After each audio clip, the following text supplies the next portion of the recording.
He was 17, and he thought he knew the shape of winter.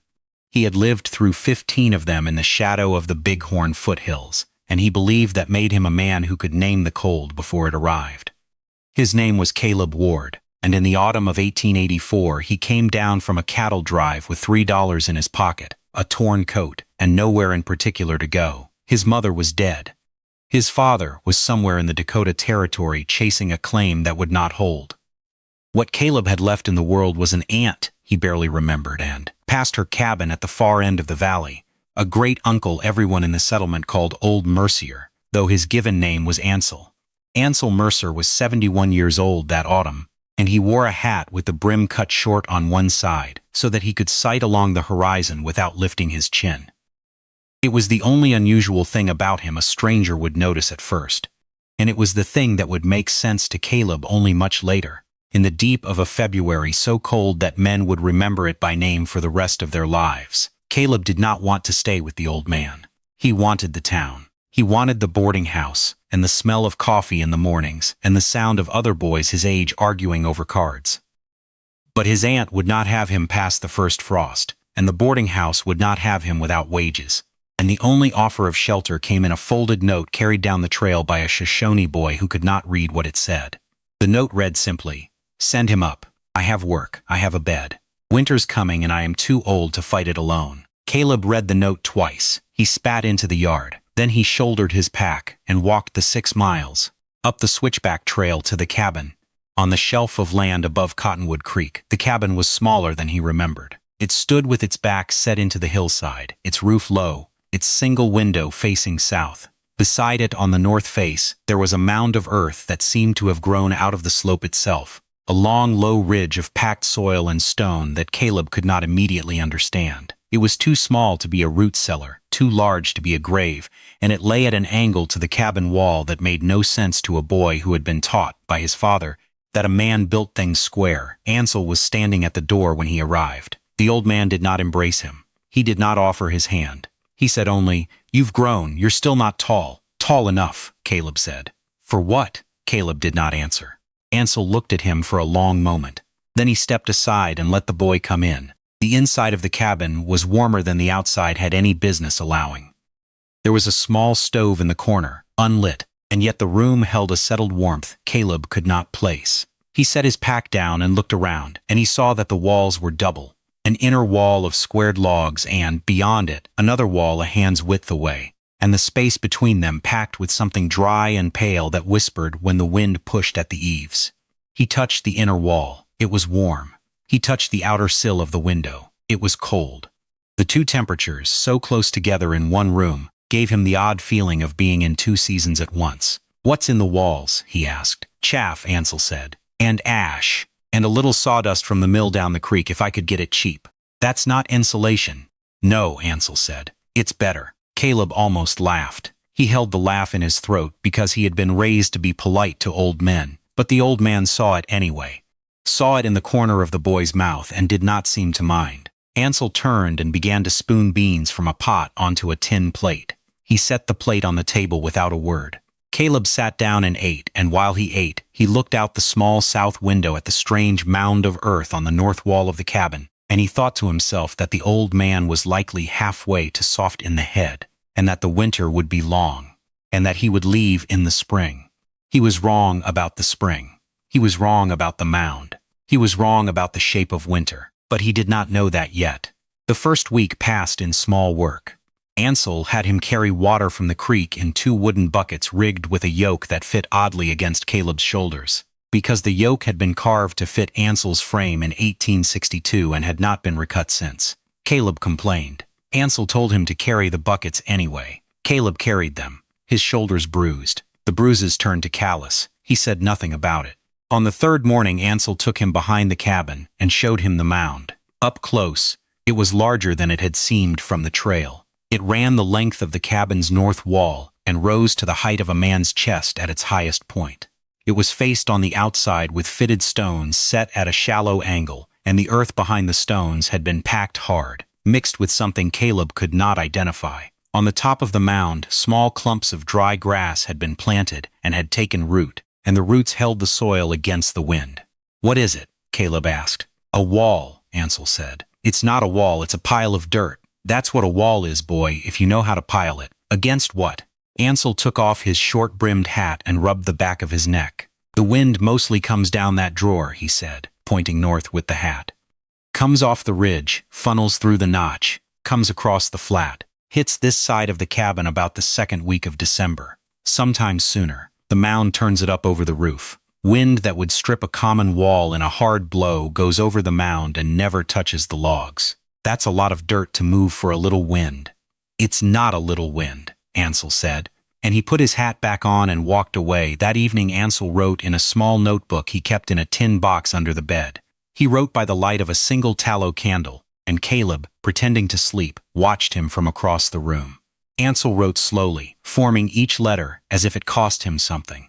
When he was finished, he closed the book and put it back in the tin, and closed the tin, and pushed it under the bed with his heel. Then he lay down and slept, and Caleb lay awake for a long time listening to the wind, which even in mid-October was already beginning to test the shape of the mound behind the cabin. The second week, Ansel took him to the woodpile and taught him to split. Caleb had split wood before, and he said so. Ansel said, "Not the way I split it, you haven't." And he showed the boy how to read a round of pine for its grain, how to set the wedge along the line the tree itself had drawn during its living, and how to bring the maul down not with strength but with attention. Caleb rolled his eyes when Ansel wasn't looking. He swung the maul the way he had always swung it, and the round of pine cracked along a wrong line and threw a splinter that opened a cut across the back of his hand. The cut bled for a long time. Ansel bandaged it with a strip of muslin and said nothing about the wrong line. The third week, the settlers began to come up the trail with their reasons for visiting. They did not have reasons. They had curious. Word had traveled that old Mercer had taken in the Ward boy, and folks wanted to see for themselves what the old man had done with his nephew. One of them was a man named Harlan Boyce, who owned the largest cattle operation in the valley and considered himself, on the strength of his acres, to be a kind of unofficial magistrate. Boyce rode up on a good horse and did not dismount. "Ansel," he said, "Boyce, heard you took the Ward boy. You heard right." Boyce looked past Ansel at the mound of earth beside the cabin. He looked at it for a long time. Then he laughed. It was not a mean laugh. It was worse than mean. It was the laugh of a man who has already decided that what he is looking at does not require serious thought. "Still building your dirt pile, Ansel?" "Still building." "Boy," Boyce said, turning in the saddle to look at Caleb. "You know your uncle spent the summer of '72 building a chimney that pointed the wrong way? Nearly smoked himself out of the cabin before he tore it down and started over. Ask him about it sometime." "I remember that chimney," Ansel said. "I bet you do." Boyce touched his hat and rode off. Caleb watched him go. Something in the boy tightened. It was not loyalty to the old man. Not yet.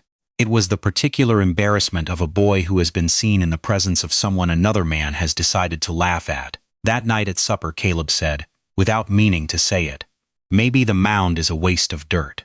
Ansel put down his spoon. "You think so? It's a lot of work for wind." "It is." And Boyce says, "Boyce has never wintered above the creek. Boyce winters in a house with 3 stoves and a wife who keeps them lit. Boyce doesn't know what wind is."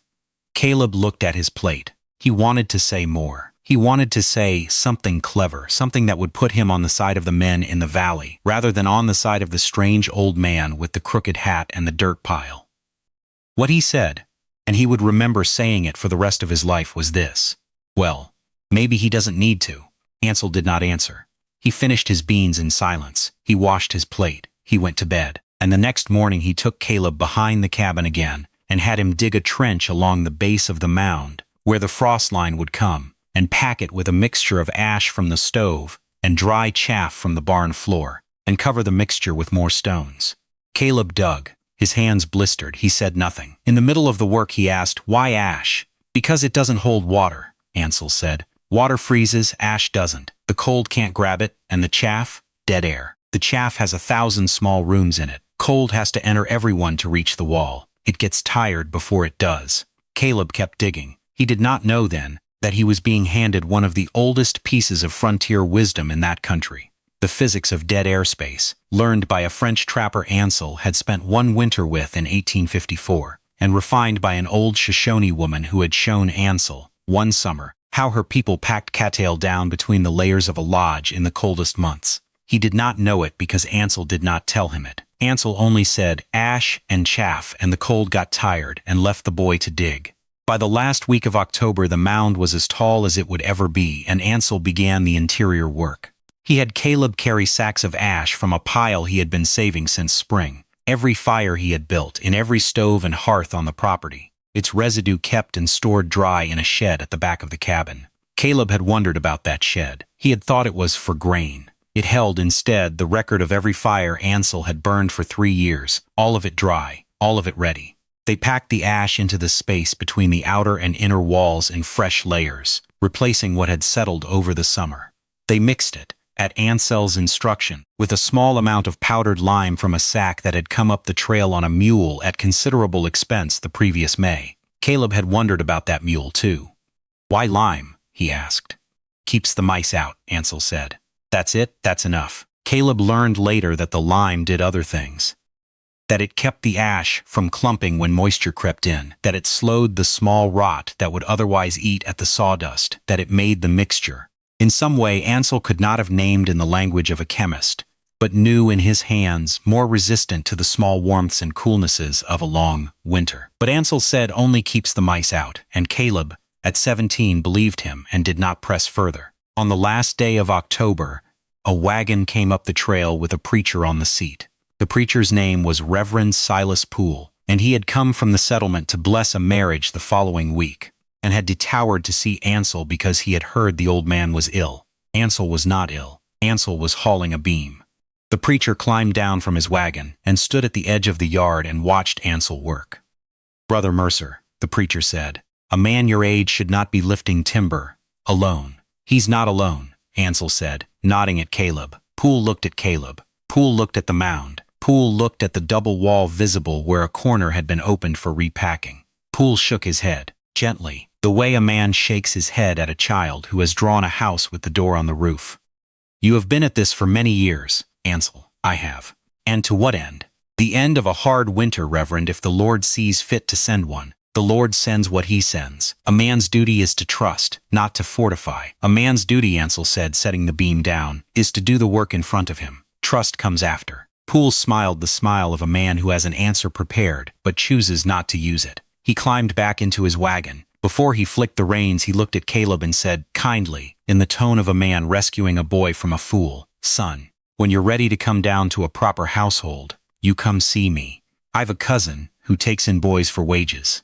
Caleb did not answer. But that night, in the dark, he thought about the preacher's cousin, and the proper household, and the wages, and the boarding house in town with its coffee and its cards. And he thought about the mound behind the cabin, and the ash in the walls, and the strange short-brimmed hat, and he did not know, in the dark, which of these things was the fool's errand, and which was the wise man's road. Then November came. And in the first week of November, Ansel began to cough. At first it was a dry cough, a rattle at the back of the throat that he waved away. By the second week it had settled into his chest, and he moved more slowly around the cabin, and he sat down more often than he stood. He did not stop working. He directed Caleb, from a chair by the stove, in the finishing of the outside chores. The banking of straw around the base of the cabin, the tightening of the shutters, the storing of the water barrels in the shed with a small oil lamp set to burn low all winter to keep the water from freezing. Caleb did the work as Ansel told him to do it, and each night Ansel took his notebook from the tin under the bed and wrote for a while and then put it away. On the 18th of November, Ansel called Caleb to the bed. "Boy," he said, "listen to me. I am going down to my sister's. Your sister lives in Cheyenne. She does. That's 140 miles, 160. There's a doctor there. This cough is not going to walk off on its own. I can go with you." "No," Ansel said. "You cannot. Because if you leave, no one will finish the last of it." "The last of what?" Ansel closed his eyes for a moment. When he opened them, they were harder than Caleb had ever seen them. "There are 3 things," Ansel said. "You will do all 3 of them. You will do them in the order I tell you. You will not ask why. You will not change any of them. You will not decide in the middle of December that one of them was foolish and pull it out to make room for something else. Do you understand me? Yes. Say it back. I will do all 3, in order. I will not change them. The first is the chimney. You will not use it until you have run a small fire in it every day for 7 days to draw the damp out of the flue. If you use it before that, the draft will fail and you will smoke yourself out. The second is the door. You will hang the second door, the one in the shed, the one you thought was scrap.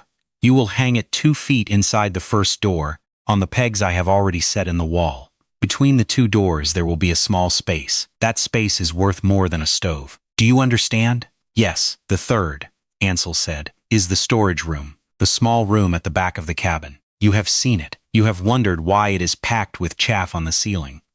Do not, under any circumstance I can foresee, empty that room to use it for anything else. Not for a horse, not for a stranger, not for firewood. The chaff in that room is the last insulation on the north wall. Without it, the mound outside is only half the work. Do you understand me, boy? Yes, say it. I will not empty the storage room.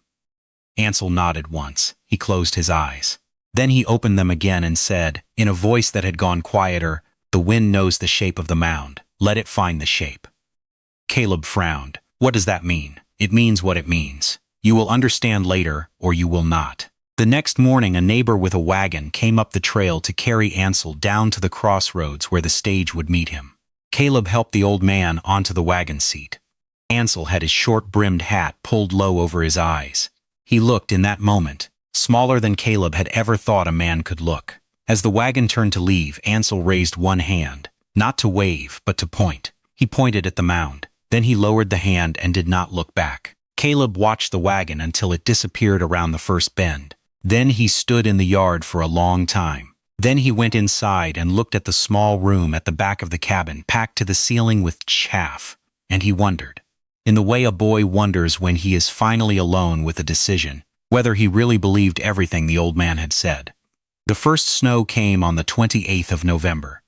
It came in small flakes at first, drifting down through a still afternoon, and Caleb stood at the door and watched it, and thought that it would be a mild winter after all. By nightfall the wind had come up and the flakes were no longer drifting, they were driving. He heard the mound take the first of the wind. He heard the sound the old man had promised, a long low sigh as the air lifted off the packed earth and rose over the cabin roof. He did not sleep well that night.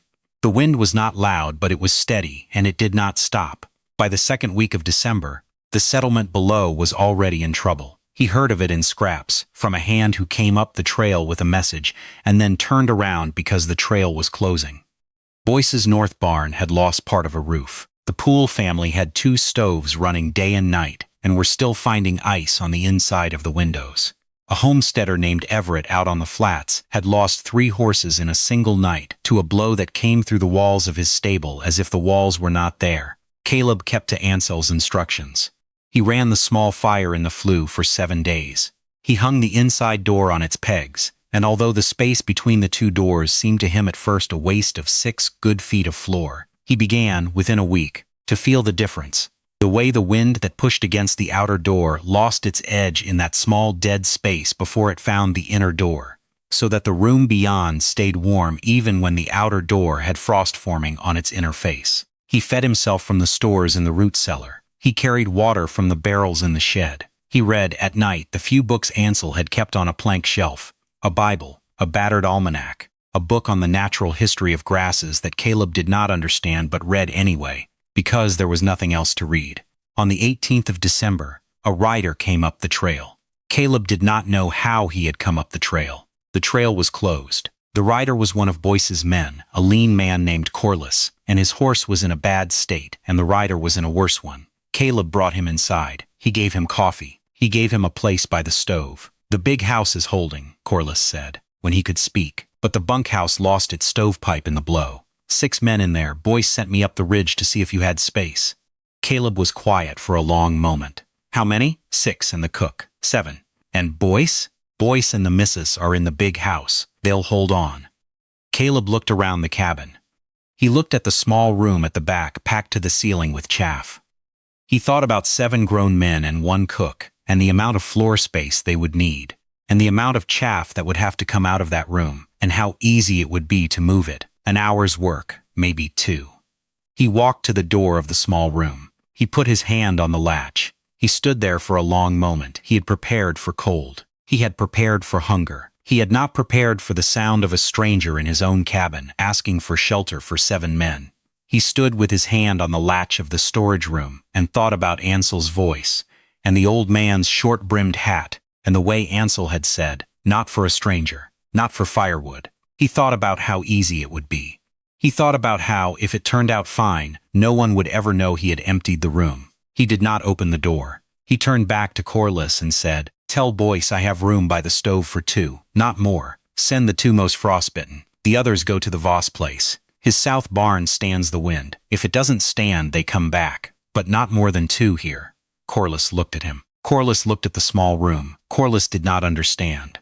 "Boy," he said, "you have space." 2, Caleb said. "That's what I have." Corliss stared at him a moment longer. Then he nodded, once, in the way a tired man nods when he has run out of arguments. He drank the last of his coffee. He went back out into the wind. 2 men came up the trail the next morning. One was a Norwegian named Larsen, with the beginnings of frostbite in 3 fingers. The other was a boy not much older than Caleb, a hand named Peters, who had lost his hat in the blow and had ice in his hair. Caleb brought them in. He put Larsen by the stove. He sat Peters against the inner wall where the ash pack was thickest. Within an hour, Peters was asleep. Within 2, Larsen's color was coming back. Caleb watched them, and he watched the small room at the back of the cabin, and he wondered whether he had been right to refuse the others. He would not know then that the Voss barn held.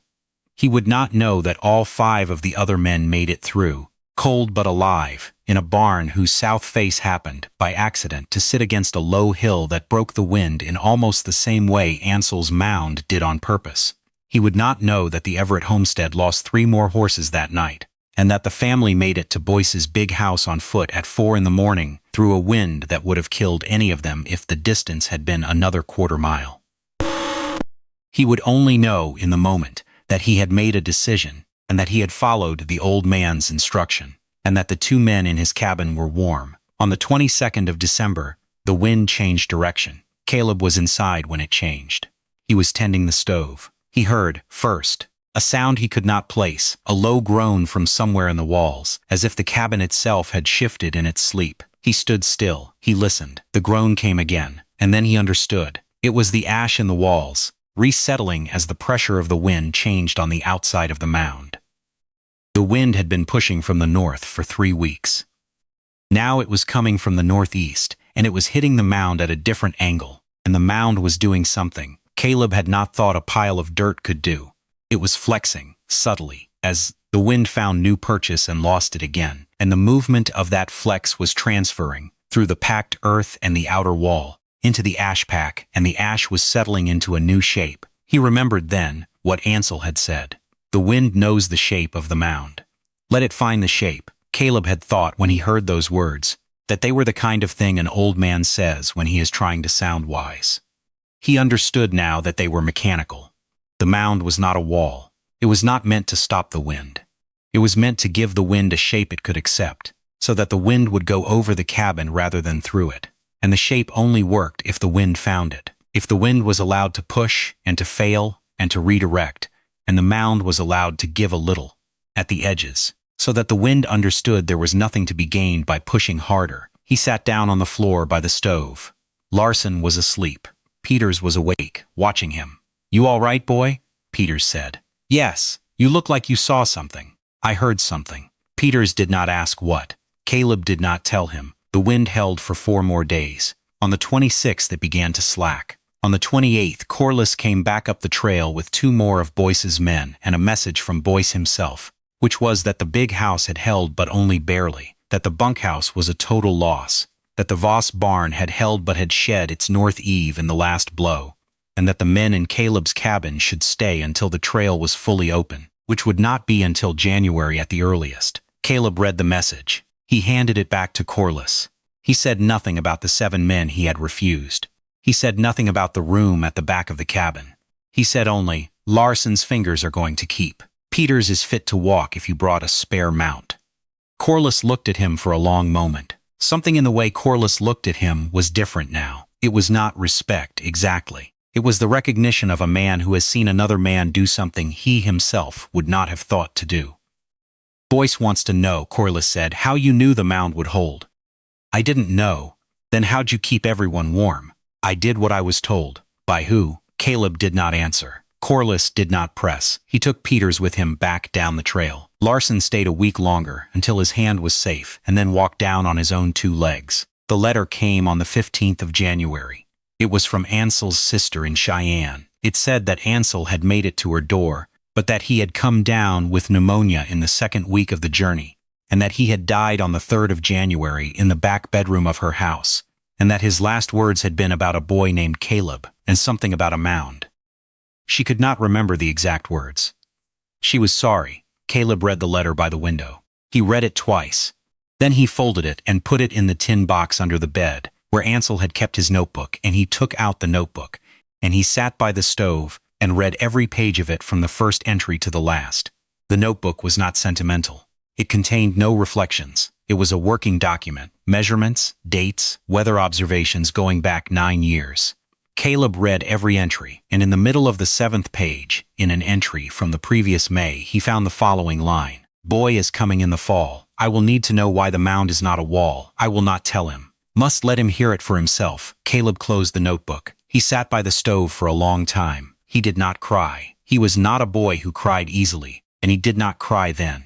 But he sat by the stove until the fire burned low, and then he stood up and he went to the door, and he opened it, and he looked at the mound.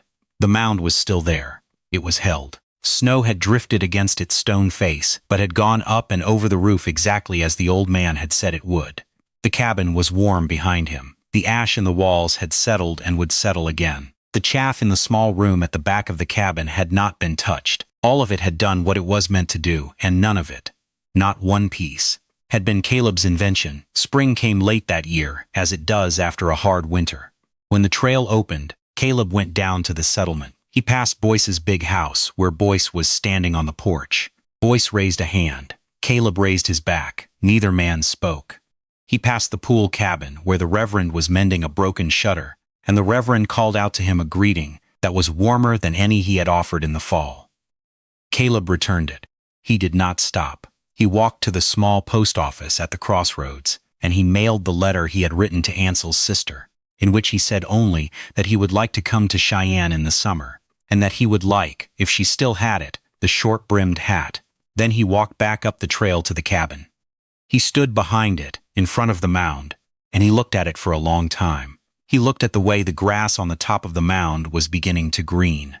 He looked at the fitted stones on its outer face. He looked at the angle it made against the cabin wall, and he understood, now, each decision the old man had made, why the angle was what it was, why the stones sloped as they did, why the grass had been planted at the top and not the bottom, why the trench of ash and chaff ran where it did around the base. He said aloud, to no one, the phrase Ansel had said to him on the last morning. The wind knows the shape of the mound. Let it find the shape. He nodded. Once. He went inside. The diary, when they found it in the spring, was not Ansel's. That is the part that got told wrong in the settlement later, as such things get told wrong. It was Caleb's. The small notebook the boy had started to keep in December, in the middle of the storm, when he had realized that he was going to have to remember what the old man had taught him, because there would be no one else to remember it. He had written the entries in the same careful hand Ansel had used, forming each letter as if it cost him something. The last entry, written on the day the letter from Cheyenne arrived, was 2 lines long. It read, "The mound behind the cabin is not a wall. It is a shape the wind can accept." A young hand from Boyce's outfit found the notebook years later, when the cabin had been abandoned for a season, and the settlement was clearing out what was left. He took it to Boyce. Boyce read the last entry. He looked out his window, at the low ridge of the Bighorns, and he did not laugh this time. He put the notebook on his shelf and left it there until he died. Wisdom doesn't always arrive in time to be thanked, but it arrives. If this story stayed with you, another one is already waiting further down the trail.